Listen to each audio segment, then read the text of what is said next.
Welcome to the Mulcahy Law Firm podcast. For over 25 years, Mulcahy Law Firm has helped plan communities and condominium associations throughout the state of Arizona.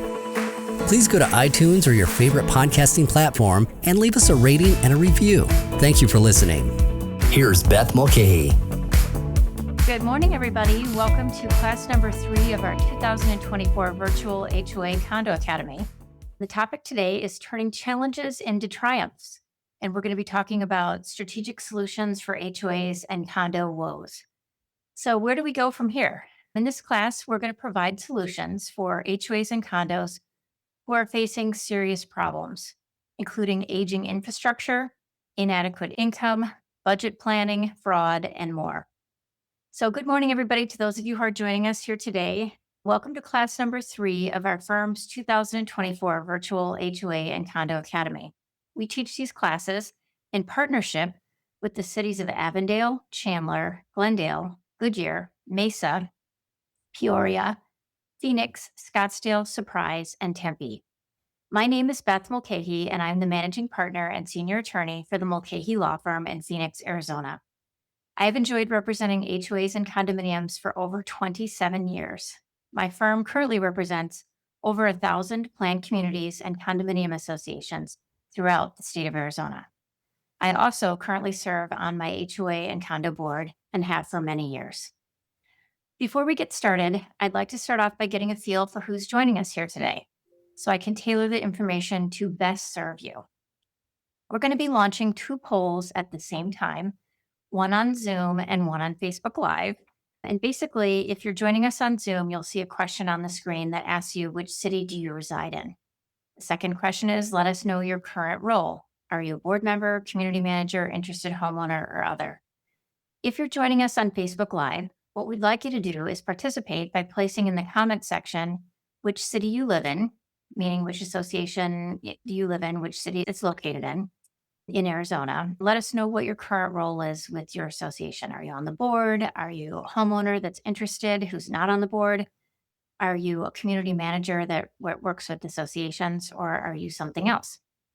We're going to talk a little bit about what's on today's agenda.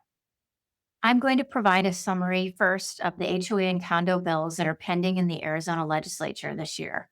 And then we're going to discuss the topic of today, which of course is how do we turn challenges into triumphs in an association? We're going to be talking about aging infrastructure, not having enough money, inadequate income, how you can budget plan your way out of problems, fraud and embezzlement. And so we're going to be hitting a number of difficult topics that associations are facing that sometimes board members find that the challenges are so serious that lots of times they just quit because they don't know how to get out of the problem. So we're here to give you solutions and to talk about how you can beat these problems. Also, as always, there will be a free question and answer session at the end of today's class. So we encourage you to submit your questions in the Q&A box on Zoom or on the comments section on Facebook Live. And we promise you that we will answer every question that comes in today during this session. We do ask, however, that you limit it to 1 question per person. And we ask that you please be as specific as possible and as clear as possible, as it's really difficult to follow up on the questions. So please be clear and be concise, and that will help us greatly answering the questions. Okay, let's switch gears and talk a little bit about the Arizona legislature. They have been in session since Monday, January 8th, and this has been a big legislative year. There are 32 bills that have been introduced this year regarding HOAs and condominiums. There are a number of duplicate bills, meaning that there's 2 or 3 bills that may say similar things and be on the similar topics. So although it's a large number, over 30 bills, really there's only a few meaty ones that we're carefully following. The different bills that have been introduced this year touch base on a wide variety of topics, and they cover assessments, meetings, making records requests, short-term rentals, the powers that the association has, the board has, flags, liens, and elections. There are really 10 bills right now that we're focusing on that have moved out of committees. Typically, the process to have a bill become the law in Arizona is that it has to be passed by both chambers, the House and the Senate, and then it has to be signed by the governor. Before it passes either of the chambers, it usually goes through committees and then it goes to the chamber for a vote.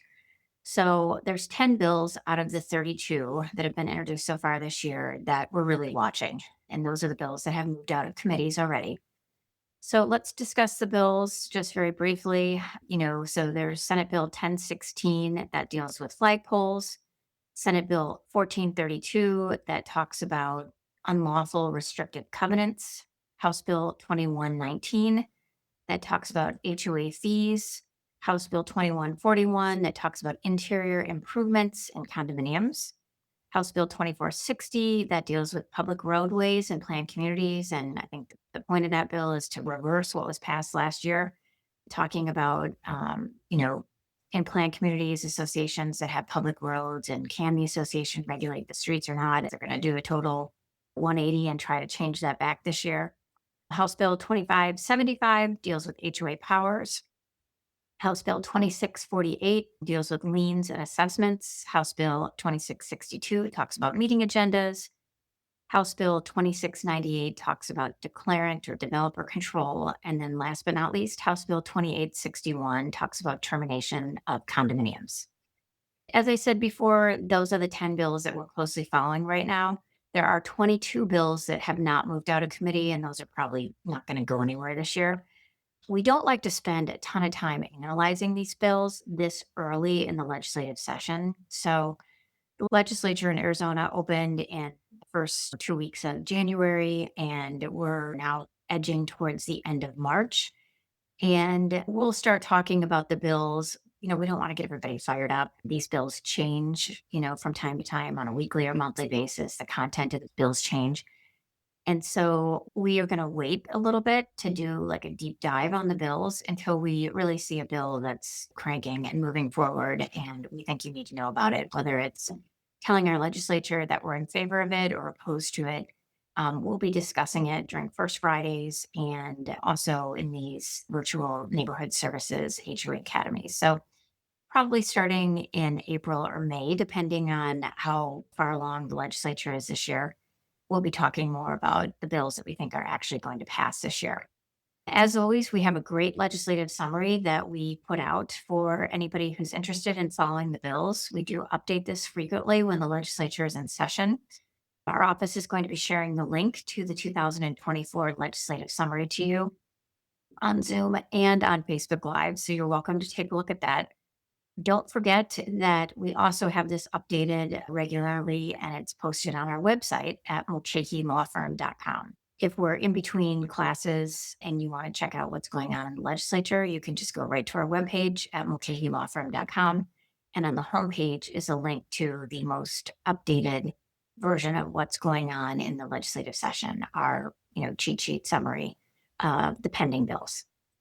Okay, let's go back and talk a little bit about the poll results. So our poll question number 1 was, which city do you live in? We have 14% from Chandler, 1% from Goodyear, 1% from Glendale, 5% from Goodyear, 17% from Mesa, which that's like actually really high. We don't normally have that many from Mesa, so great job. 6% from Peoria, 21% from Phoenix, 20% from Scottsdale, 12% from Surprise, and 5% from Tempe. So also really great that we have Tempe and Surprise with such good numbers this month. We didn't have anybody today from Avondale, but we will focus on them next month and try to make sure that we get people to join us next month on our Zoom and Facebook Live. Today, I'm happy to say that we have 136 people who are with us live right now. So welcome, everybody. Thanks for being here.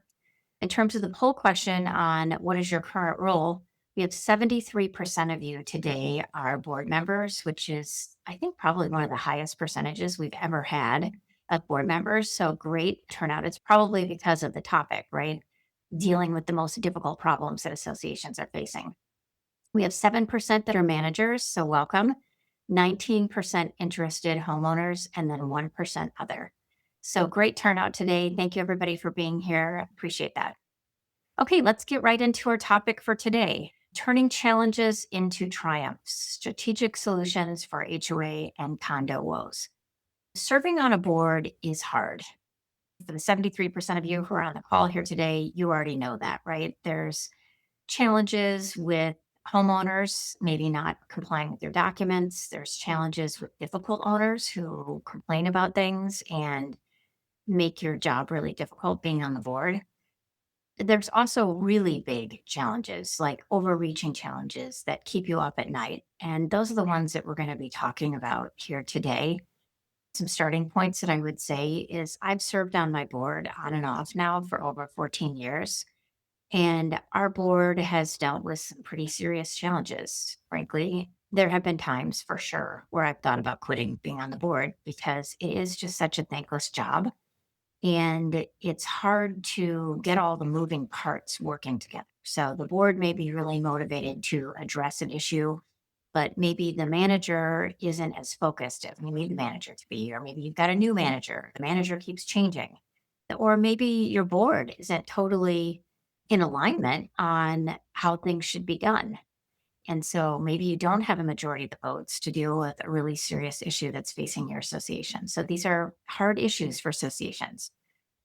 So one thing that I want to start out and say is make sure that you're reaching out to your trusted advisors as you're dealing with these challenges in your association. So your management team, your attorney, your reserve specialist, maybe if you have a structural engineer that you work with, all of these different trusted advisors are here to help you navigate these problems and help you make good decisions for your association. So that would be kind of my first point would be, hey, it's tough to be on the board. I get it. I'm on my board and I've thought about quitting many times. I stick it out because I love my community and I want to make improvements because I plan to be here a long time. So number one, you have a hard job. Number two, many of these obstacles can be overcome that we're going to talk about today, but you need to work as a team, as a board. You need to work together and you need to bring in trusted advisors to help you navigate the problem because many times you may not have spent your whole life getting ready to be a board member, right? And you may not have a lot of expertise on how to fix, a serious structural issue in your condo high rise. Or you may not have the expertise to figure out, how to get enough money to pay to have the pool resurfaced if you can't get the voter to membership to approve a special assessment or whatever. And so your trusted advisors are here to help you navigate the problems and to help, bear the burden of the weight of the problems that you're dealing with. Okay, let's talk about our first problem. This is a big one. In Arizona, I think I've been around for a long time now. I started my firm in November of 1996. And so one thing that I can say, having been in the industry for over a quarter of a century, is the way that Arizona was developed is that they're actually one of my first home that I ever bought was actually one of the oldest associations in Arizona, created in 1967. But here's the timeline in Arizona, and here's why this is important.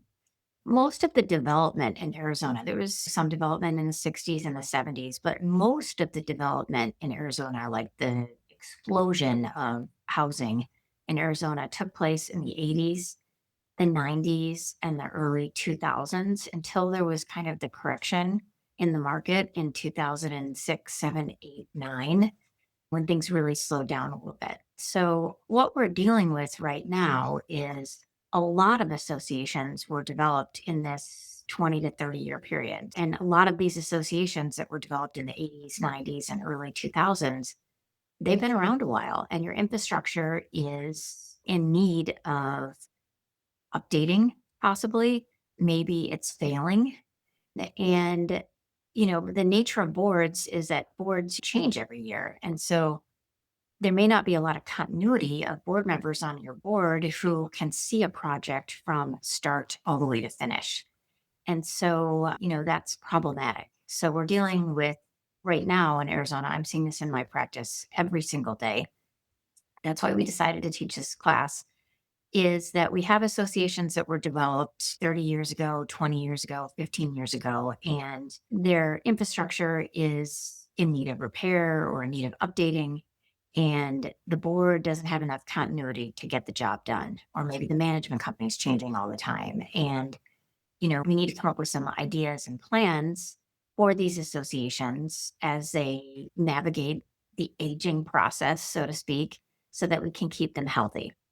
Okay, so we have a great resource for you that we're going to be sharing with you on aging infrastructure. So, for those of you who may not be familiar with it, the Community Associations Institute is a national think tank located in the Washington, D.C. area. And the entire purpose of this organization is to provide information to board members, homeowners, and property managers about important topics pertaining to associations. And the CAI has been around for many years, probably was created in the late 70s, early 80s. And it's just a wonderful resource that has a wealth of information for associations. And one of the topics that they recently talked about was aging infrastructure. And so we're sharing with you their handout on this. And kind of, I think the main points that we want to talk about on aging infrastructure is it's a pressing concern for community associations throughout the US, not just in Arizona. And it can impact safety and the well being of residents. I think a really great example of this is the Surfside Tower collapse in Surfside, Florida. What a horrible tragedy for our industry.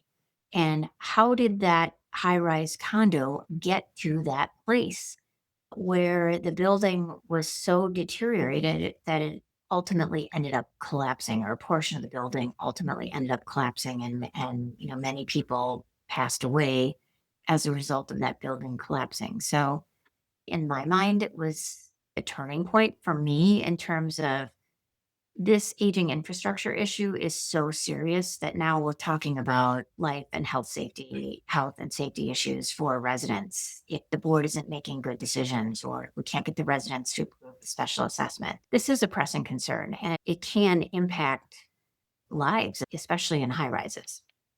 Aging infrastructure also poses financial challenges for HOAs and condos, and that requires preparation to manage those financial problems and the unexpected expenses that may come up due to the aging infrastructure. I know currently my association that I'm on two boards right now. One board is the sub association board, and I'm on the master association board. The master association board that I'm on is 50 years old, and basically everything is falling apart in our community. And one of the things that we're trying to do is bring in a company to help us do a master plan for our community. And part of that is the plan for basically the next 5 years, the next 10 years, the next 15 years. However, unfortunately, my community, we can't even agree as a board, our master board, that we want the master plan. Of course, I want this, but we have a majority of the members of this board that don't want it. They're scared because they think it's going to cost a lot of money to start this whole master plan, Pandora's box. And so it's a challenging situation, right? And it's frustrating because I see the decay and I see the fact that our structures need to be updated, but I can't do anything about it because I don't have the votes. There are financial challenges if you don't have enough money to pay for the infrastructure that's aging. That's where my community is right now. There's also our team challenges. Let's face it, being on a board is like being a member of a team. And if your team can't agree to row in the same direction, you're like aimlessly wandering through this situation and we don't get anything done. And that's obviously not good. And that type of situation can lead to something tragic like what happened in Surfside. So we have to be strategic and really try to talk through these issues as a board. So, we talked a little bit about aging infrastructure. It impacts us from a safety and well-being of residents. There's financial considerations because we may not have enough money, and we're going to talk about that in a minute. There's frustration of serving on the board and not being able to get a majority to handle these issues, to come up with a plan to handle these issues. Something that we see commonly in associations is that associations are often overlooking serious structural and system failures, opting instead for Band-Aids, caulking and walking, just doing temporary fixes instead of actually addressing the bigger problem. Another issue on this aging infrastructure is, associations might be covering up more serious problems by just putting Band-Aids on it. And that, can lead to, catastrophic results too. Okay, in response, the CAI's foundation did a task force in 2018 And they, it involved different industry experts who weighed in on this. And it's interesting, this occurred in 2018. The Surfside collapse, I think, was 2020.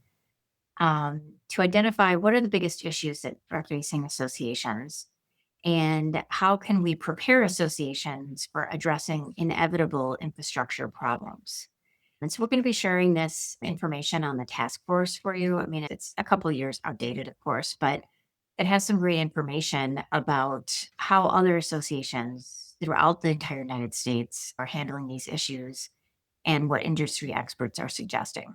Interestingly, a survey by CAI also revealed that 81% of respondents are encountering currently unanticipated infrastructure issues over a 3-year period, underscoring the importance of informed decision making for community asset investment. The task force discovered that repairs were often only initiated when liability and life and safety issues of the residents became concerning and intolerable, and negligence on the part of the board to allow ongoing issues, cleanups, and restorations to be done can also lead to additional unknown hidden costs and, frankly, liabilities at board. If we go back and untangle the Surfside case, I mean, basically everybody was sued, right? The association's board, the management company, the association's attorney. I mean, everybody was named in the lawsuit. And so, these are all really important issues that we need to be discussing. So again, we shared with you the CAI publication on Breaking Point, examining infrastructure and community associations. I think that's a really good resource for all of you to be looking at. How do we handle if we have aging infrastructure problems? How, as a board, can we overcome this? And I have a couple suggestions, having been through this with other associations. So we briefly talked about bringing your board together to talk about this issue. And honestly, this is such a big issue for most associations that this should just be a meeting that is dedicated entirely to talking about what's going on with our infrastructure in our association: pools, the tennis courts, the washes, the streets, the clubhouse, really any amenity that you have. And a good starting point would be look at your reserve study. Have you had a reserve study done in the past 5 years? If you haven't, you really do need to update it because inflation and a number of other things, you want to get that reserve study updated. And honestly, that's a really good starting point for a discussion if you're talking about aging infrastructure. For those of you quickly that don't know much about reserves, funds, or reserve studies, we have a great cheat sheet on this topic, which we are sharing with you on what is a reserve fund, what is a reserve study.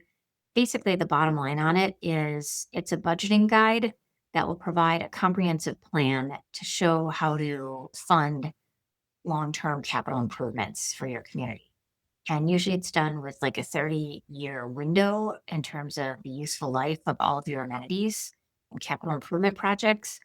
And it just gives you a plan for how much to be putting aside each year so that when the aging infrastructure comes due to be replaced, you have that money already planned out in a special reserve account so that you can pay for it. You don't have to do a special assessment. So one thing I would suggest, if you're dealing with large infrastructure, aging issues, have a special meeting, like I said, and only talk about this issue. It should be outside of the regular board meeting. You should be getting an updated reserve study because that'll give you a window into, how much money should we actually have in our reserve to fix our community. There's two ways to kind of look at this. Some of you may be on the boat of, you have an updated reserve study, right? And you have a good reserve fund. And honestly, this is kind of my association right now, my sub-association. Like we went through a very hard time back in 2016, 17, and 18, but we overcame it. And, at that point we had like 200,000 in our reserve, right? But now we have our reserve up to like 3 million. So that's really good. We have a lot of money in our reserve. But guess what? We really need 6 million to deal with all of our aging infrastructure problems. And so now for us as our association, we're trying to come up with a plan to fix the most serious problems first, and then do a 5 or 10-year plan to address the issues that aren't health and safety issues that are important but aren't urgent. So we have our reserve is like 60 or 70% funded, and we know there's issues. We're addressing the most serious issues, but we need to be mindful of not dumping our entire reserve and then going back to zero. So we're building it up cautiously over the next 5 years, spending things on the most pressing, urgent, and important issues. And I think, there's probably I hope most of you are in that category. And that's a good, positive way to do it. How are we picking what items to do? We brought in a structural engineer to give us a report, and the structural engineer evaluated our entire property and came up with a list of the most urgent and important issues that were like health and safety issues. Fortunately, we didn't have too many, and we've been fixing those items. Also, we looked at our reserve study that we update that every 2 years in our association, and we look at what's due in 2024. And we're slowly addressing each one of those issues throughout 2024. And of course, we've been looking back every year, we've been addressing the issues that are due for replacement or repair since our little hard time that we had at our association about 6 years ago. So most of you might be in that situation. And so the tips are, if you have aging infrastructure, but you have a decent reserve and you have a plan, you're looking at your reserve study, maybe you've brought out a structural engineer to look at the different things that you have, amenities that you have in your community to see if there's any issues. You're managing the problem well. Okay. On the flip side, an association that has a lot of problems and isn't managing it well, I'm going to give that example of the master association that I'm, currently the board member for, is that everything is falling apart and we have no reserve and we don't even have the votes on our board to do anything. We can't even get a vote to have a master plan expert come in and give us a plan as to how we should tackle all the problems. And honestly, the problems are so serious that even with my 25 plus years experience in the industry, I'm not an expert on, pools. I'm not an expert on the clubhouse roof. And I want everything to look uniform when we redo it. Right now, we're just band-aiding everything and everything looks horrible. So I think, just giving you a practical example, if you're one of those associations that's rowing the boat and you're going in a circle and you're not getting anything done, how can we tackle this? Some suggestions that I have for you would be, number one, you have to have a reserve study done and use a qualified professional on the reserve study that has the credentials. Anybody needs a suggestion on reserve companies to use, please reach out to our firm. We'll give you a couple names that you can interview and pick which one you like best.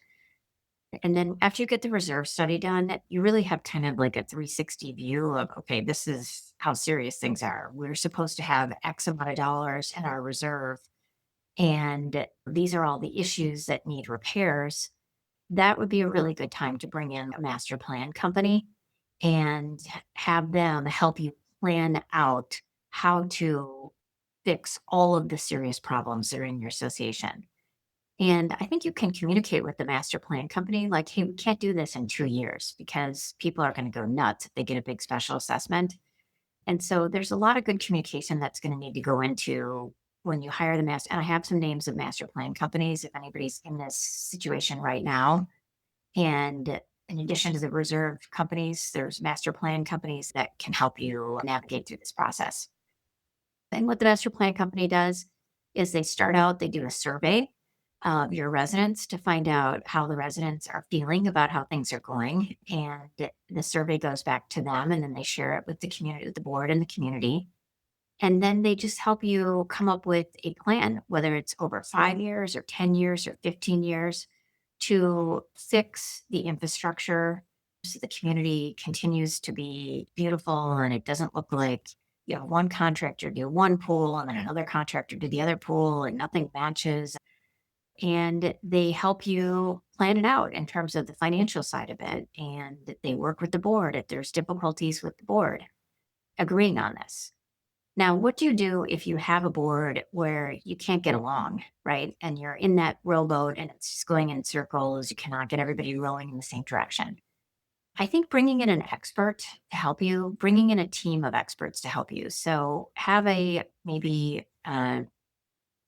of the board with experts, the master plan company, your attorney, maybe your reserve specialist company, and everybody needs to come together and talk about what the problems we're having, why there's a reluctance to address the problems, share the survey results, because typically the homeowners will be giving feedback that it's horrible that our tennis court is chained shut because the courts are too dangerous to play on, right? We want those fixed, or we want pickleball courts, or whatever, the issue may come back to us from the survey results.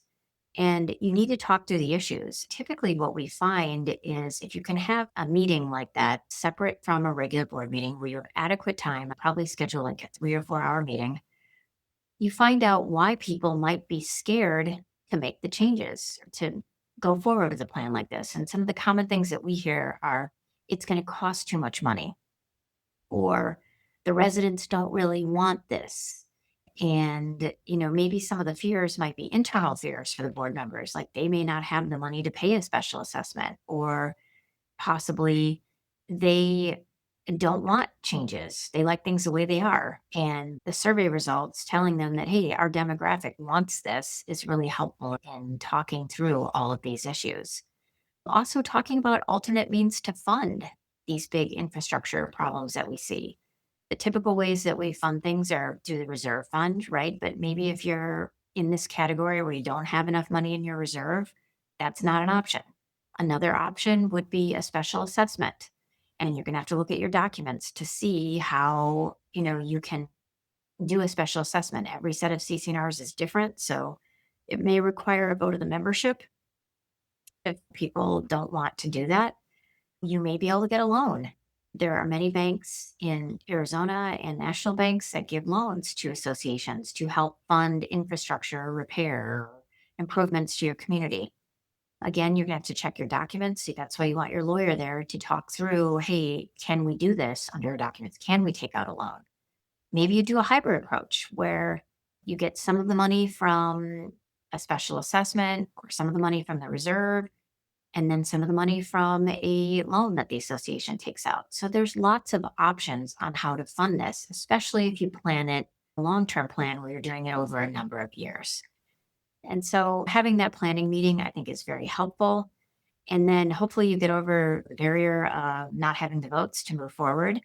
And then you get to the hard part where it's actually bringing in contractors to help you navigate these problems. If it's a large master plan and you're doing a lot of different things, you'll probably bring in like a general contractor to help oversee everything.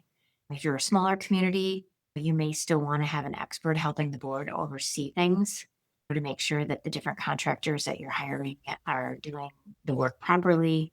And of course, whenever you're doing any of these projects, you should be using licensed and bonded contractors to ensure that, the work is being done properly, and that if there's any problems you can go to the Arizona Register of Contractors, you can, make a claim on their bond, or you can sue them and they will have insurance coverage if they don't do something right. As you navigate the process of aging infrastructure, remember, reach out to your trusted advisors. We are here to help you and help you make good choices as you're tackling huge infrastructure problems in aging communities in Arizona. We talked a little bit about reserve funds as part of the aging infrastructure, and we shared with you our cheat sheet on reserve funds. If your association doesn't have a reserve fund right now, it's something that you should definitely be thinking about implementing. A good place to start would be to print out this cheat sheet. You can also find the reserve study cheat sheet on our website at mulcahylawfirm.com and start planning the process on this. And again, if anybody needs the names of reserve specialists, reach out to our firm and we can give you a couple names. A question that I typically get is, how much do reserve studies cost and how often should they be updated? We kind of already talked about that a little bit. At a minimum, they should be updated every 5 years. Like I said, my association's doing it every 2 years right now. Reserve studies cost, really anywhere from about $800 for a really small association all the way up to $5,000 for like a really large master plan community with 8,000 homes. It just depends. You can get a bid from the different companies and they can tell you how much it's going to cost. One thing I'm going to ask you to be wary of, please don't do this. Don't do a do-it-yourself reserve study from the internet, or don't have your management company do the reserve study as part of like an arm of their company. You want somebody who this is their profession because they're going to give you the best data for what you need for your community. And they have formulas in the reserve study that will show you how much money you should have in your reserve. What are the things that are aging? When do they need to be fixed? And what's a plan to get them fixed? Okay, let's talk a little bit about what do you do? Another problem, serious problem that associations, face. And we're kind of shifting gears now out of aging infrastructure. Now we're starting to talk about what do we do if we don't have enough money as an association? Unfortunately, I see associations in this situation frequently. It's usually the smaller associations.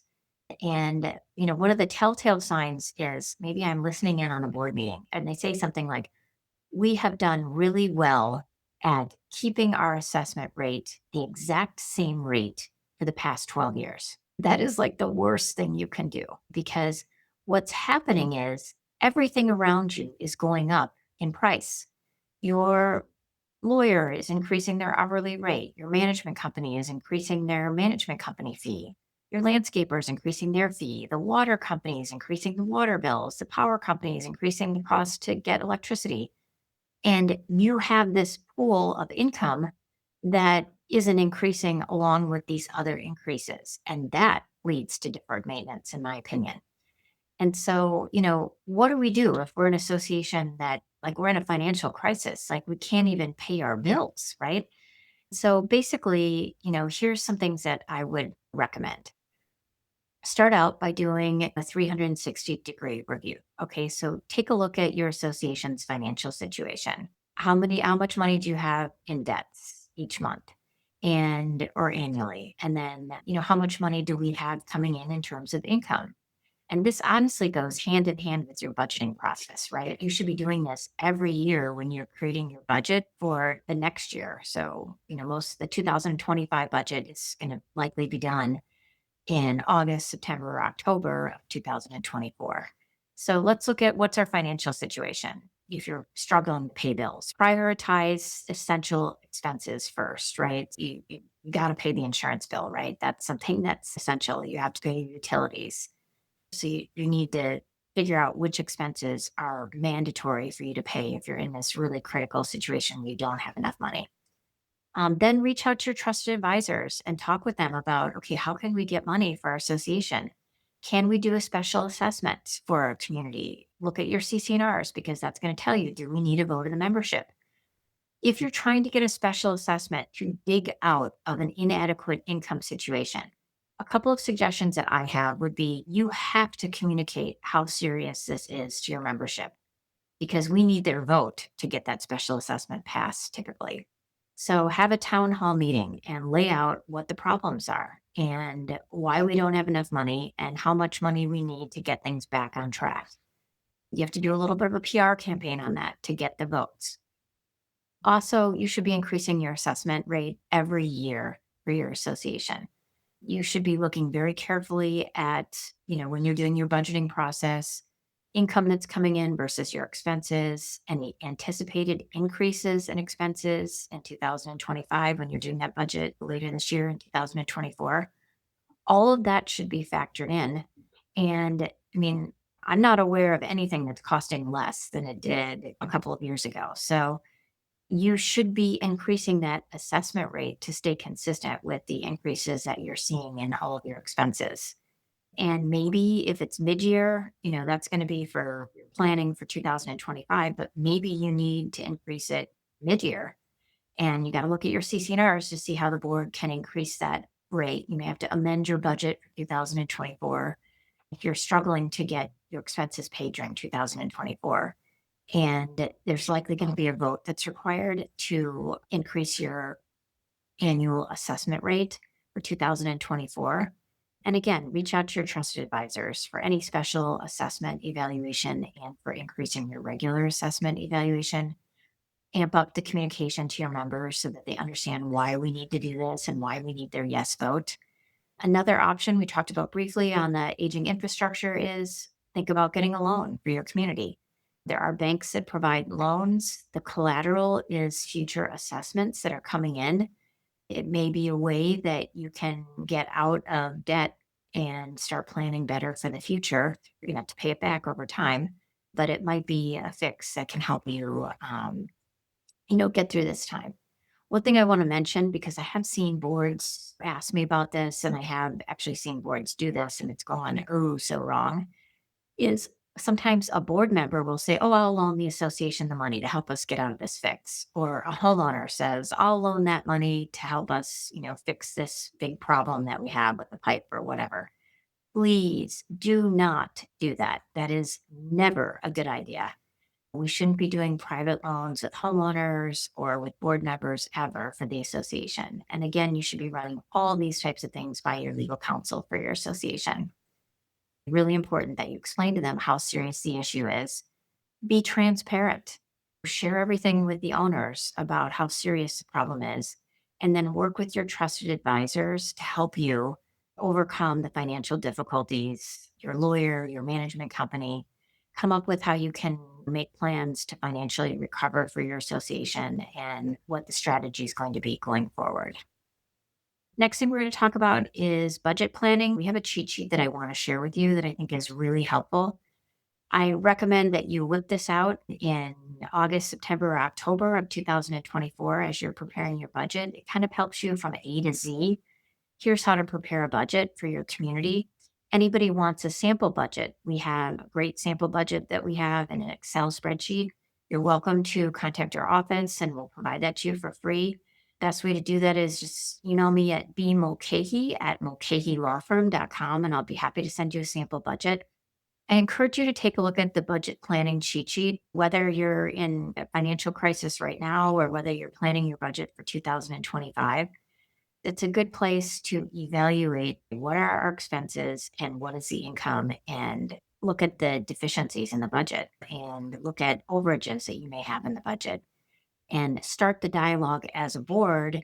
If you have a lot of overages, how are we going to make that up this year? Is it going to be through a special assessment? Is it going to be through increasing our regular assessment rate? Is it going to take out a loan? Is it going to be hybrid of all these different things? And that's very important discussion that you have. Using this cheat sheet as a conduit on that, I think would be really helpful. It explains the entire budgeting process. So I encourage you to take a look at that when time permits. The next subject we're going to talk about is fraud and embezzlement. Some of you may have seen in the Scottsdale paper recently that there was an article about a manager that embezzled over $1 million from an association. This is a scary topic. Typically, when I teach a class that only talks about fraud and embezzlement in an association, what do you think happens? What happens typically is we don't have high participation because it's such a scary process. And nobody wants to think, oh, our manager is stealing from us or the management companies, siphoning away our money or using the credit card for personal expenses for the association, which by the way, I don't think associations should ever have a credit card. I'd just like to mention that here. I don't understand why associations do that. And it's dangerous, I think. But anyways, I just want to take a little bit of time because I've seen some cases recently where boards have reached out and said, our management company has taken money from us, or the manager or somebody who works for the management company has misappropriated our funds. So I want to talk a little bit about, we're going to be sharing with you the Scottsdale Progress article that talked about the embezzlement. But if you Google HOAs and condos and Arizona and fraud and embezzlement, you're going to be shocked at how many stories come up. This is a very common problem. And so what we like to do is talk a little bit about, what associations can do to prevent theft and fraud in their communities. We have a great cheat sheet, which we've shared with you on tips for preventing fraud and embezzlement. And that's kind of a deep dive on the different things. A couple things to think about would be what does it look like? How do we know that maybe funds are being misappropriated in our community? 411, things that should get your radar up in your community, like, this isn't good. Outright taking of cash. So like the petty cash has been raided by a board member or by maybe your manager.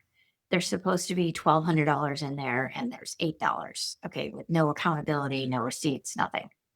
Faked expenses.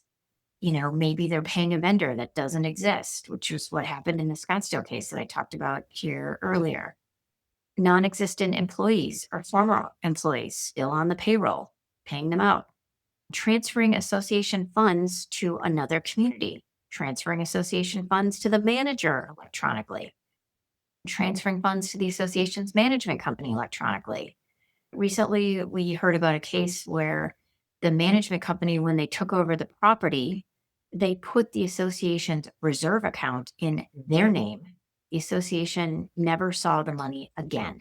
The manager misappropriated all the money. And then when the association went to the bank and said, we want to see how much money's in our account, there was no account. It was all gone. The manager had put it in their account, commingled it, spent it. So I'm not saying this to scare you. I'm just saying there's some reminders here. The reserve account should always be in the association's name. The reserve account the money should only be accessed, by a majority vote of the board. And it shouldn't be able to be transferred electronically because that's typically where most of our money for associations is located. Okay, what's some other examples of what misappropriation or fraud or theft looks like? Use of association funds as collateral on a personal loan for a board member or a manager. Seen that too. Showing number of investments on the financial statements as CDs, but actually they don't exist. The money was taken, it was never reinvested in a CD. So making sure that we're checking that the CD actually exists and having an actual statement from whatever bank you have the CD with showing that the money's in there and when it's going to be renewed or when you're going to have to renew it, when it expires, etc. Then a manager paying personal bills with association funds. We've seen this many times where the manager is buying donuts, putting, rental cars on the credit card for the association. Again, the credit card for the association is just a bad idea. So paying personal bills with association funds. Another thing I've seen is the manager is just writing a check to APS for their home, personal bill for APS using the association funds. And because the check was made out to APS, no one questioned it, that type of thing. So again, these are scary, but it's important that we talk about it. So what are some warning signs? You're never getting your bank statements from your management company. Maybe they're really behind on getting you your financial statements. So really behind would be, we haven't had a board meeting in 3 months and they haven't given us a financial statement showing anything about our finances for the association in 3 months or 6 months or 9 months or whatever it is. Missing bank statements, not giving financial information to the board should be a big warning sign. General ledgers that don't balance. Missing and altered documents. So the management company is giving you a lot of photocopies, or maybe they generate a summary of the bank statement. You want to see the actual bank statement. Unexplained cash shortages should be like the biggest warning sign to you. Like, we're overdrawn. Why is an association overdrawn? That should never happen. Or maybe everything's an emergency. The APS bill is due tomorrow and I need we don't have enough money to pay it, and that should never be happening in your association. Unauthorized credits to receivable accounts, increasing past due accounts. So you're looking at the bills, you're the treasurer, you're paying the bills, and like you're seeing a late fee on everything. Everything's being paid late, probably because they're juggling the bills, right? Because they're taking money and they're juggling bills because the money that should be there has been stolen by somebody. Let's see. Duplicate payments to vendors. Be careful on that. Paying a vendor twice and maybe the money gets signed over to, whoever's stealing the money. Unexplained overdrafts. So all kinds of overdrawn notices from a bank. That's a horrible sign that things could be potentially problematic financially for your association. Somebody may be stealing the money. Unauthorized purchase transactions, buying donuts, going to coffee. Every morning you're getting coffee on the association's credit card. Payments for, other unspecified services. A check's made out to A to Z Corporation. You've never even heard of that. And you look it up, it doesn't even exist, right? And so, maybe whoever is writing the checks is, creating these false entities, and it's not something that's a bill that is for the association, and they're just cashing that check and taking the money. Okay, so if you are in a situation where you think that there may be theft or fraud going on in your association, you have to reach out to your trusted advisors. If it's your management company, you want to reach out to your attorney. You want to make sure that the attorney is going to keep confidential what your allegations are. So you don't want to reach out to an attorney who's really cozy with the management company, right? You want an independent attorney. Our firm never works with, we don't represent any management companies so that we can stay neutral, and our client is always the association and never the management company. So if you're in this situation where you think there may be something funny going on, reach out to an independent attorney who has expertise in the area of HOA and condo law and talk about it with them, right? Our firm has been through this process, unfortunately, with several associations. We have a lot of very good suggestions. You may need to make an insurance claim. We need to get the person who is misappropriating funds boxed so that they can't take any more, get them away from having any access to the financials, etc. Their name off of everything, take the credit card, cancel the credit card, whatever the issues are. We need to put that person in a place where they can no longer harm the association. We'll help you through the process as you navigate it. I hope nobody is ever in this situation, but if you do find yourself in a situation, we have a lot of good practical tips on how to resolve it. Our firm has oversaw a manager that took money from an association, and we put that manager in jail. And we were able to successfully get insurance proceeds on a fidelity bond to get repaid a portion of what the manager had taken. And so we've been through this process. We can help you. I hope it doesn't happen to you. But if it does, we're here to help you. And any independent attorney that does this HOA and condo law work should be able to help you too.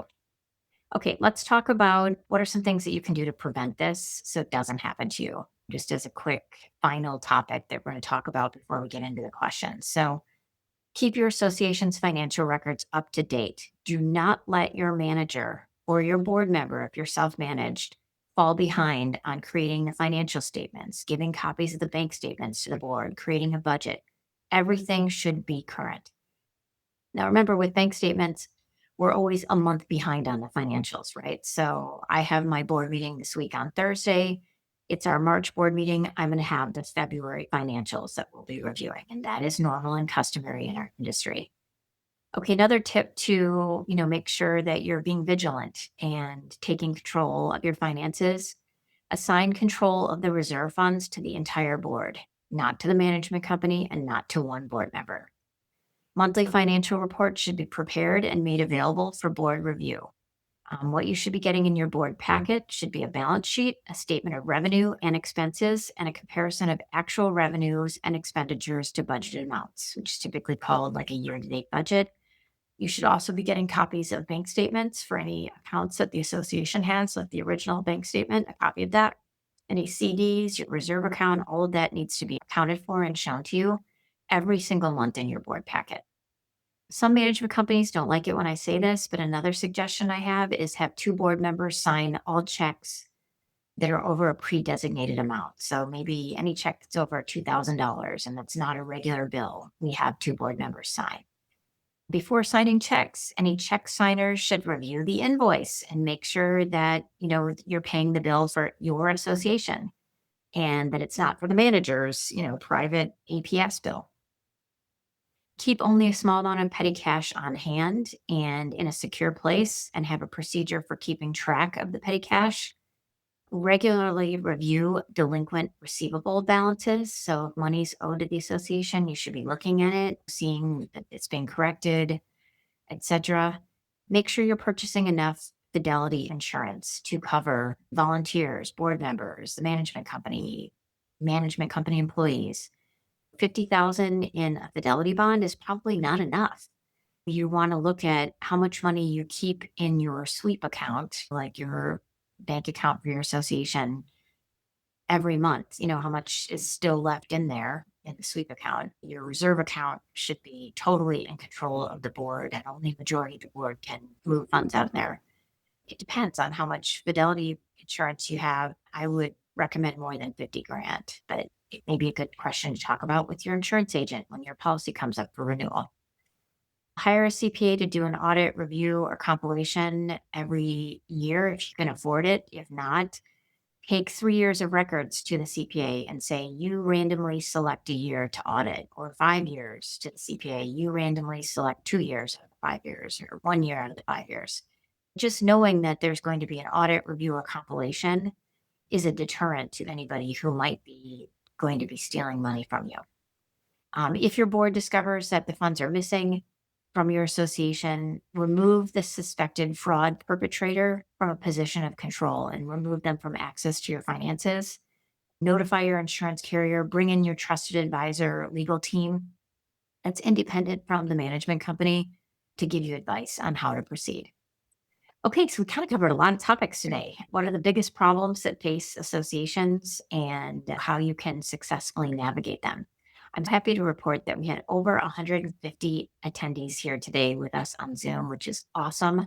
It just is reaffirmation to me that these virtual classes are helpful and that people are interested in attending these classes to learn more about these difficult topics that we are all facing. Okay, so we have a lot of questions here this morning. So we're going to just start going right into the questions. The total number right now, we have about 21 questions. So we'll get started right here. Our first question is from a board member. If all members of the board and the finance committee, total of 11 of our condo HOA, attend a presentation by an investment advisor, would this be considered an open meeting, even though no decisions or actions will take place at this time? So short answer on this would be yes. If you have a quorum of the board meeting to discuss association business, it's considered a board meeting. You would need to notice it. One thing that you could do would be have less than a quorum attend the meeting to get around the open meeting law. Or you could just say that the presentation is going to be given and the board isn't going to ask any questions or have any dialogue between themselves. Why not make it an open board meeting, and have it on Zoom? I don't see any harm in that, and that's really the intent of the open meeting law. So I do think it would be considered an open meeting. The other question on that went along with this is perhaps a future board action if investment strategy changes. Anytime you're changing your investment strategy, it would have to be done in an open board meeting. And remember, no high-risk investments ever should be made for an association on your association's funds. Okay, next question. Did I hear correctly from an earlier class that if we do not have a quorum for the annual meeting, the meeting is put off until the next annual meeting and that everything stays status quo? Or do we have to go out and try to solicit mail-in ballots or absentee ballots to reach a quorum? Okay, one thing I want to mention. So a couple things. The question said, can we solicit proxies to reach a quorum? So remember, under Arizona law, we no longer use proxies unless you're under developer control or declarant control. Now we use absentee or mail-in ballots to try to get people who can't attend in person to vote by absentee or mail-in ballot.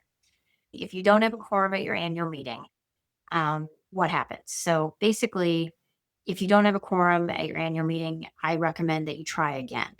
Reschedule the meeting. Have a reduced rate if your CCNRs or your bylaws allow for that, and it may be easier to get a quorum at that point. If you try again to get a quorum for a second attempt at the annual meeting and you don't get it, then typically what happens is the board members that are the current board members, they continue on until the next annual meeting.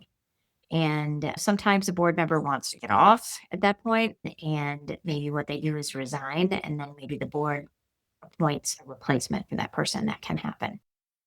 HOA to require homeowners to purchase house paint from a specific paint company. So your association, it sounds like, has come up with approved paint colors. And, they're maybe using a company that maybe came out, gave them a color palette. And, maybe let's say, for example, it's Dunn Edwards, and they gave you 5 Dunn Edwards colors that are approved. Most paint companies can match paints. And so I think a reasonable approach on this would be if another paint company can match the same paint color, the same, UV or whatever they call it, the inflection rate. If everything is exactly the same and it can be matched, bring it to your board, let them know that, get them to approve that you want to use, this different paint company. And, so is it legal to make them purchase house paint from a specific paint company? I know it's being done because it's helpful to tell people which paint, colors are approved in the color palette. But I feel like if another owner came to the board and was able to match like with like, exactly like with like, I think the board should allow to have that other paint company be used as long as the colors match like for like. Okay, next question from a board member. Is ARS Title 10, Section 3824, D2 requires a director's dissent entered into the minutes of the meeting? In addition, the National Council for Nonprofits, a trade association representing nonprofits, states in its sample code of conduct, all conflicts disclosed to the board will be made a matter of record in the minutes of the meeting in which the disclosure was made.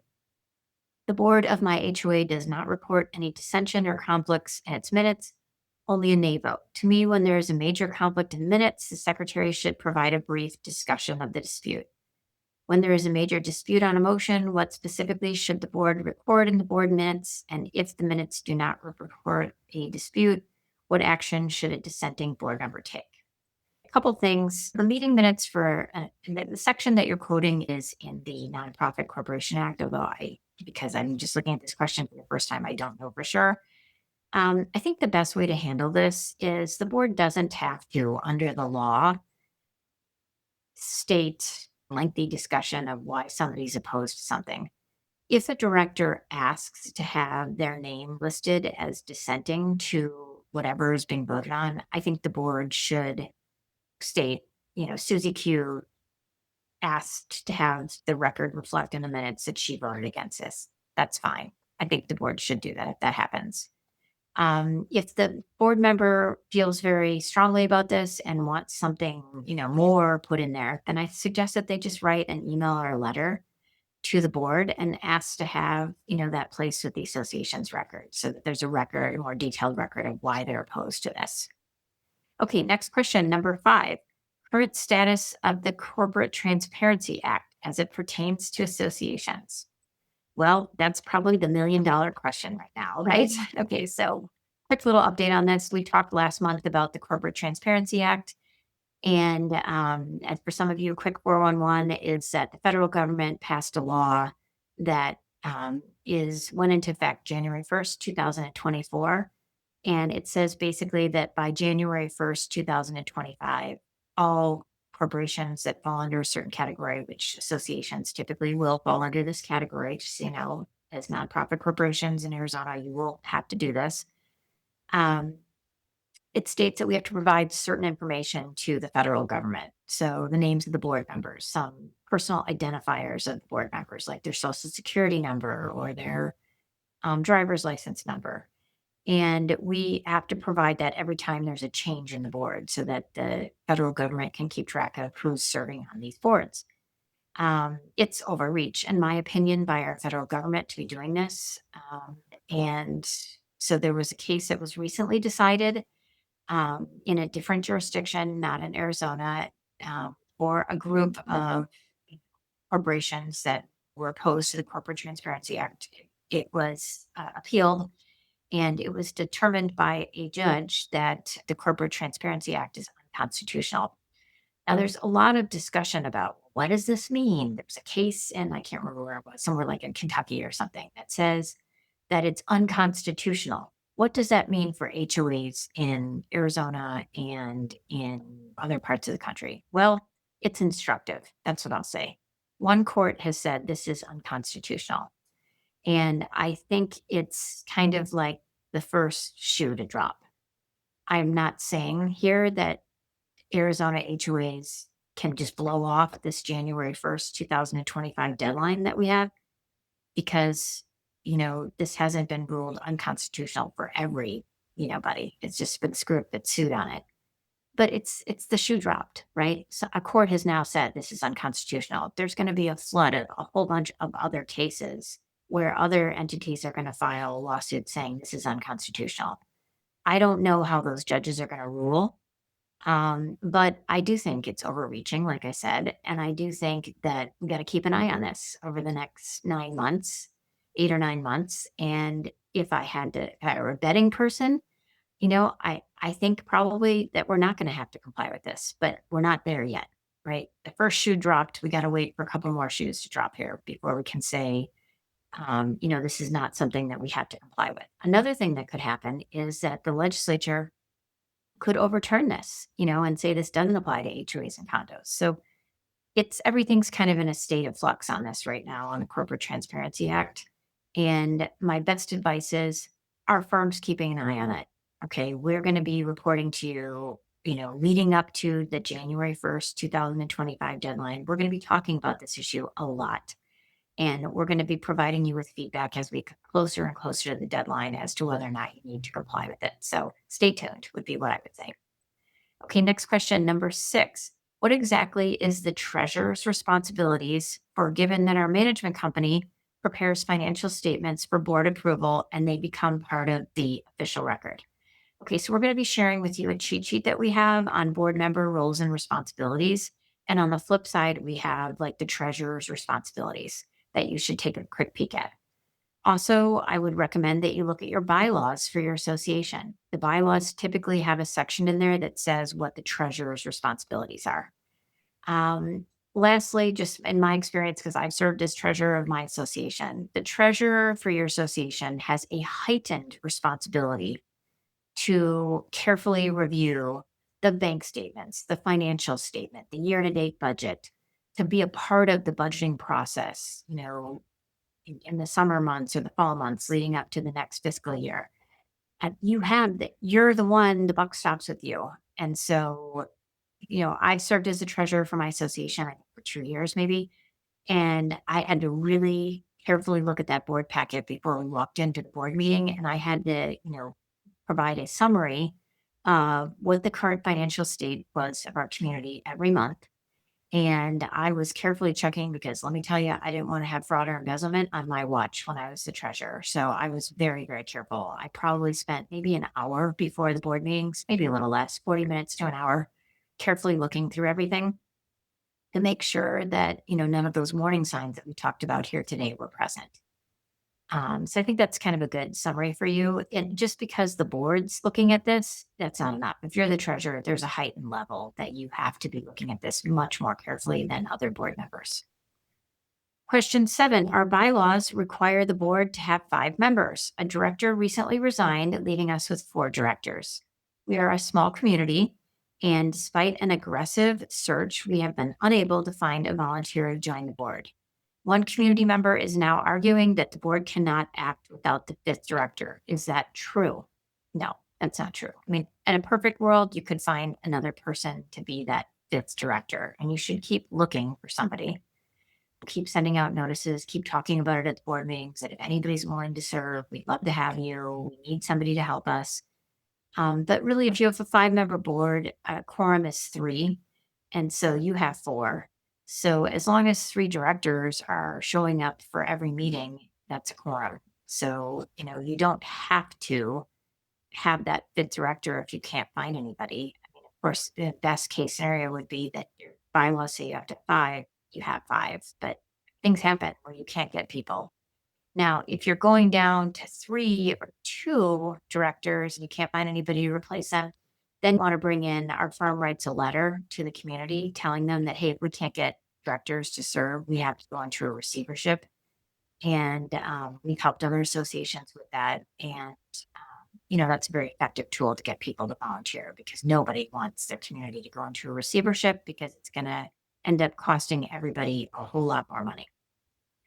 Okay, next question. How do we handle a board member who says he doesn't need to follow the laws? Bring your attorney in to talk with your board about the importance of following the law, number one, and that this is a breach of fiduciary duty and this person could be personally liable for any of the bad decisions that they're making by not following the laws. So I think bring the attorney in would be a good starting point. If the person is just not, getting it, then you may want to consider removing the director from office. And there's a specific procedure under state law to do that. Number 9, had our annual meeting and board elections this week. Hard copy ballots were sent along with an email with a link to vote online. One candidate decided to pull out after the hard copy ballots and online link were issued. The community manager and board resent a new link with the revised ballot, stating if you voted already, your previous ballot pulled and the new one will be counted. This option was not offered to anyone that returned a hard copy ballot. There are 3 seats open with 4 candidates. Final tallies were close for all the candidates. Since those voting using hard copy ballots were not given the same opportunity to recast their ballots, is the election valid or should it be redone? That's a tough question. I mean, I agree with you. This was not handled properly. Um, you know, I think this comes up honestly a lot in associations where somebody gets sick or their spouse gets sick and they thought they were going to want to be on the board, but now they're not. I mean, if I were advising you on this, I would have given 2, options. I would have said to the board, either you resend everything, cancel the annual meeting, start over, resend a new ballot by mail, for the people that want to do vote hard copy ballot and resend, all the links for the email so that everybody can see who's, voting and redo it, do a redo, or don't do a redo and changing one but not the other. That's the problematic thing here to me. And so don't resend it. The online ballot should have stayed the same and the hard copy ballot should have stayed the same. And then if the person who, bowed out got elected, we just announced that they don't want to be on the board. So the very next person with the highest number of votes would be elected instead of that person. Your question, does that invalidate the election? I don't know how a judge would rule on this. I don't like it. I think it's problematic, but I don't know how a judge would rule on it. Possibly, I mean, you never know in litigation, but I don't like how this was handled. Okay, next question, number 10. How can a board find trusted advisors when the property manager and the board isn't familiar with, follows, or enforces the governing documents and gaslights the community members saying that everything is fine? That is kind of tickling my funny bone. I'm sorry, it shouldn't be, but it's sad. This is something that happens in our industry, right? The property manager is trying to push the board to use their attorney, right? That's a conflict of interest. That shouldn't be happening. The property manager is telling the board that this homeowner that's raising this issue is crazy or they're off on the wrong path, when really maybe the homeowner is asking for records and they're entitled to see them under the law and they're being shut down by, maybe a manager who isn't familiar with the laws or who doesn't want to share documents. So how can the board find trusted advisors? So, these type of classes are great classes in that you're learning about the laws so that you have a knowledge. So if you hear something that's not exactly right from your management company, you can say, well, I attended the seminar and here's this cheat sheet. Use our website. We have a ton of free information on our website. We have over 60 cheat sheets on many different topics pertaining to associations.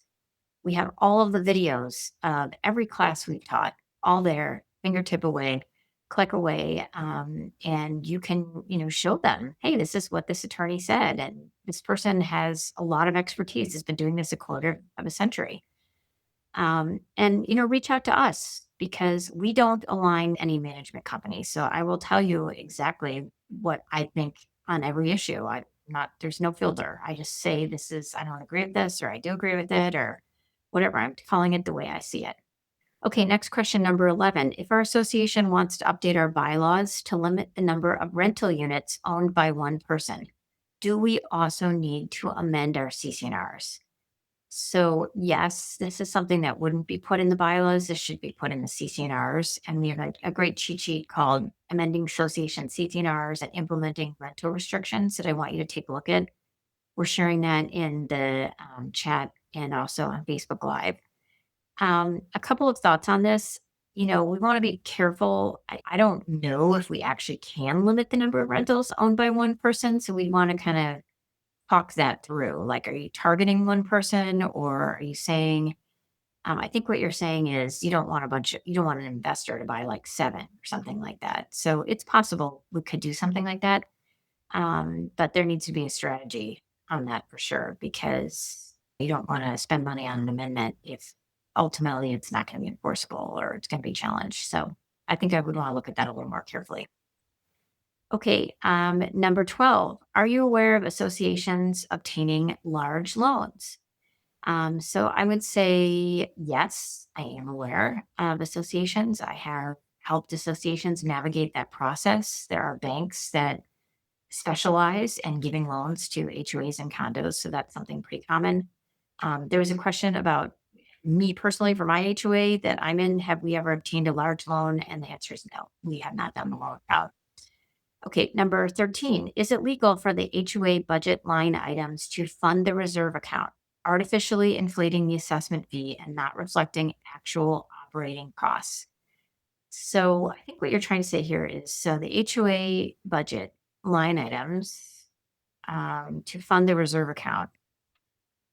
Okay, so I think what you're saying is that, okay, so on your budget for your association, right? That, how all of your expenses are listed for every month. And one of your expenses that your board is listing is that you're transferring money from your income that's coming in from assessments on a monthly basis. You're taking some money of that percentage probably and putting it into your reserve.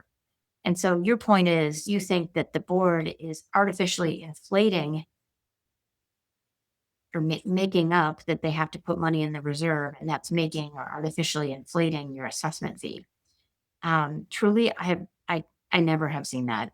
I've never ever seen an association doing that. If anything, I'm saying to them, you need to look at your reserve study, and if it says you have to put away $5,000 a month to meet your expenses that you have on these reserve items, you should be doing that. So I'm sorry, I'm going to have to disagree without having more facts. I do not ever see associations artificially inflating how much assessment income they need by using the reserve fund strategically, saying, oh, well, we need to put away this amount of money this year in the reserve account. And I mean, I've never seen an association have that kind of a messed up strategy that we're going to try to get more money in on our assessment by making up how much money we need for the reserve. I truly have never seen that.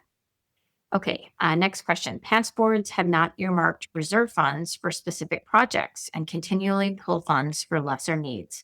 What are the pros and cons for or against earmarked funds? Most associations don't have their reserve funds earmarked.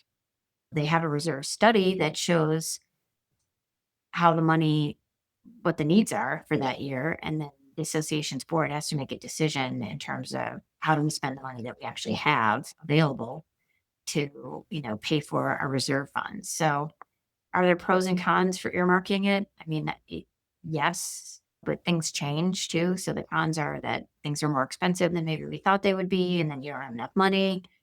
Maybe a new issue pops up when deferred maintenance type issue that is now a crisis, and so we need to have some flexibility.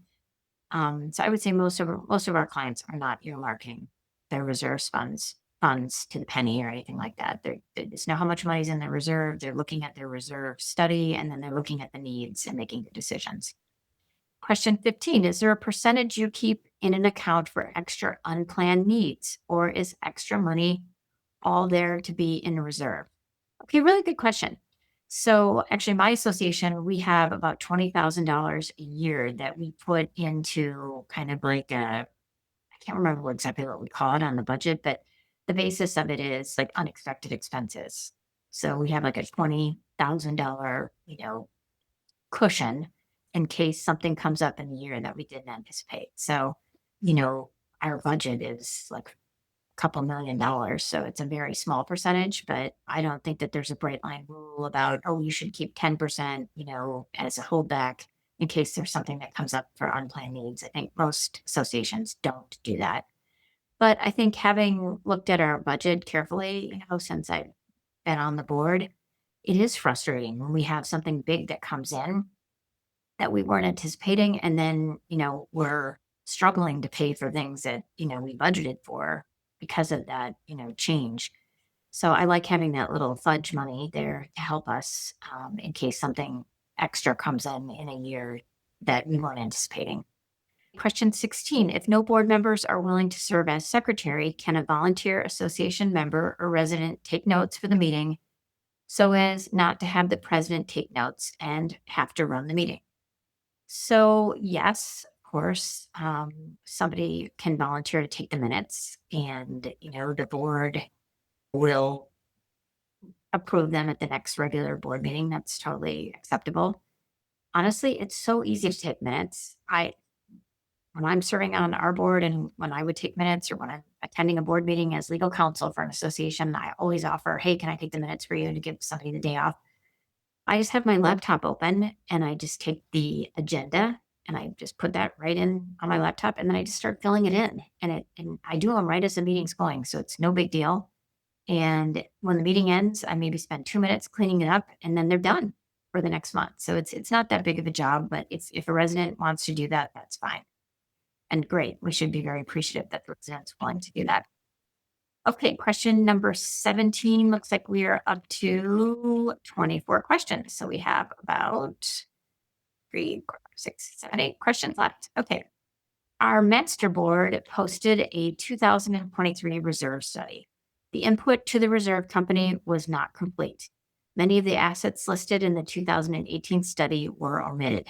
How can we convince them to redo the study so it can be an actual planning document? I wonder why they, didn't put all the items in the reserve. I think that would be a good starting point. It would be like, why are the components different between the 2018 reserve study and the 2023 reserve study? I think it's a valid question. I would like to hear the answer on that. If maybe they'll say that, hey, we looked at it more carefully in 2023 and we had stuff in the 2018 budget that was sub-association stuff and not master association stuff. I don't know, but I think that's a good question to ask. If they come back and say, oh, they missed it, I think it's very plausible to take it back to the reserve company and ask them to update it for free because they should not have missed anything. Okay, next question, number 18. What percentage of association reserve fund target would be considered reasonable and healthy? So lots of times on the reserve study reports, they will tell you, like actually in the report, how they interpret the results. So, I've read a lot of reserve studies. So I would say that, reasonable to healthy would probably be the 60% to 80% would be a good target if you're in that range that, you're on the right track. Things are, healthy. Of course, everybody wants to have 100% in their reserve. But I probably only have a handful of associations out of the 1,000 that we work with that has that, 100% reserve. Next question, 19. Assume a small HOA with below market annual dues and assessments, low reserves, and aging infrastructure. A portion of the community is strongly opposed to dues increases. Contractor bidding on major repair replacement projects report receiving calls, apparently from residents, actively discouraging their participation. Oh no, this sounds horrible. Is the bidding process subject to disclosure, open meeting rules? And 2, how can residents be discouraged from direct contact or intervention with contractors? Okay, you guys have some problems, I can tell. So you're a small HOA, you haven't charged enough in your annual dues and assessment, sounds like for years. You have low reserves and your infrastructure is aging. So I'm glad you're here today. This class is meant for you, right? And you have probably, it sounds like your residents and your owners don't want any changes, right? They don't want to deal with the problems. They don't want dues increases to start addressing these issues. And they're even going to the point of contracting vendors that you're potentially going to hire to help you with the aging infrastructure to tell them you don't want to work here type of thing. Okay, I think right now you guys really need an intervention in your association. In a situation like this, I would call a community-wide meeting.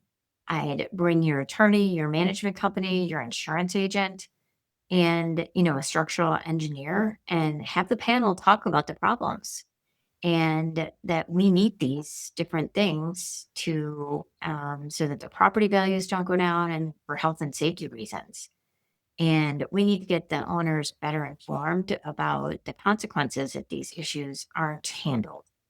And maybe think about some alternate means to fund it, because it sounds to me like maybe there's some fear here that, hey, this is going to cost so much money and I won't be able to afford it. So, we may want to talk about different funding mechanisms that might not make the burden so high on the owners. So it could be potentially taking out a loan, or maybe bringing in a bank that can help with HELOCs to help owners who might not be able to pay a special assessment or increases in assessments.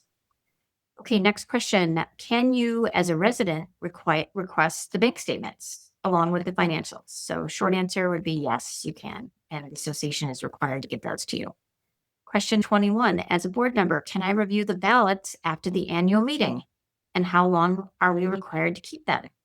So absolutely, as a board member or even as a homeowner, you're allowed to review the ballots after an annual meeting. That is a book and record of the association.